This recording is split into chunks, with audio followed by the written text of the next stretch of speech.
BJP MP CM Ramesh BJP ఎంపీకి కాంగ్రెస్ ముఖ్యమంత్రి గారు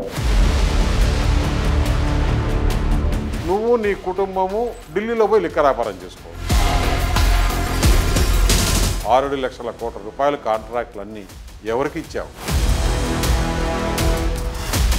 ఈ కాంట్రాక్టులు ఇవ్వటంలో ఏమైనా అవినీతి జరిగిందనేది మీ ఉద్దేశమా? నా మీద కేసులు ఉండకూడదు, సరెండర్ అయిపోతామని. రిత్విక్ ప్రాజెక్ట్స్ అనేది మీకు సంబంధం లేదా? నాకు కంపెనీకి ఎలాంటి సంబంధం లేదు. ఇంట్లో సిస్టర్ టెలిఫోనే ట్యాప్ చేసినాడంటే ఇప్పుడు కేటీఆర్ మిమ్మల్ని కలిసింది ఢిల్లీలో ఇంట్లో సార్, హైదరాబాద్లో ఉన్న ఇంట్లోనా? నంబర్ 7 టాలకటోరా, ఢిల్లీ.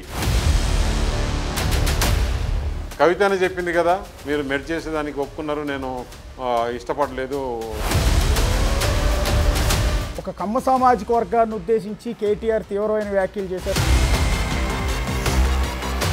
కమ్మ వారిని మేము దగ్గరికి తీయం, మాకు కమ్మ నా కొడుకులు అవసరం లేదు. చాలా వల్గర్గా మాట్లాడాడు. మీ బిగ్ టీవీలో